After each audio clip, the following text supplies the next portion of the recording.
بسم اللہ الرحمن الرحیم۔ السلام علیکم ناظرین کرام۔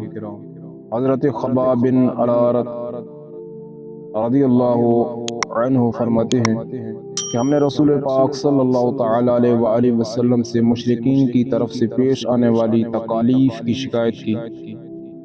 اس وقت محبوب کریم صلی اللہ تعالی علیہ وآلہ وسلم اپنی چادر مبارک کو تکیہ بنا کر خانہ کعبہ کے سائے میں لیٹے ہوئے تھے۔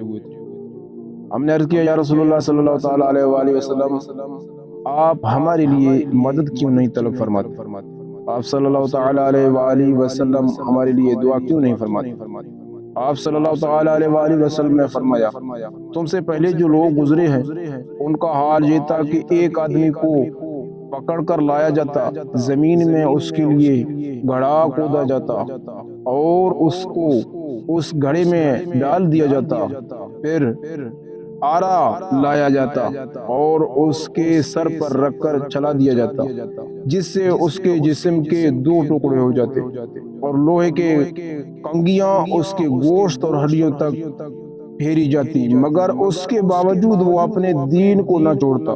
خدا کی قسم، دین اسلام کا یہ کام ضرور پورا ہو کر رہے گا، یہاں تک کہ ایک سوار صنعاء سے حضرموت تک اس طرح سفر کرے گا کہ خدا تعالیٰ کے سوا اس کو کسی کا خوف نہ ہوگا اور بھیڑیوں بکریوں کے ساتھ چلتا ہوگا، لیکن تم لوگ جلد بازی دکھاتے ہو۔ یعنی اور محترم اسلام بھائیو، اس حدیث پاک سے ہمیں درس یہ ملا کہ دین کی خاطر آزمائش اٹھانا اور صبر کرنا بڑا فضیلت والا کام ہے۔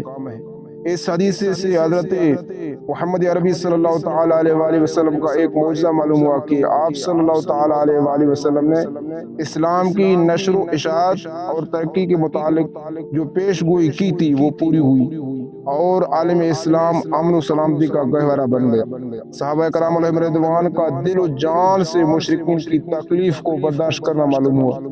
جو لوگ خدا کے دین کی خاطر طرح طرح کی آزمائشوں سے دوچار ہوں اور ان آزمائشوں کو برداشت بھی کر رہے ہوں، ان کو حوصلہ دینا اور تسلی بھرے جملے کہنا جائز ہے۔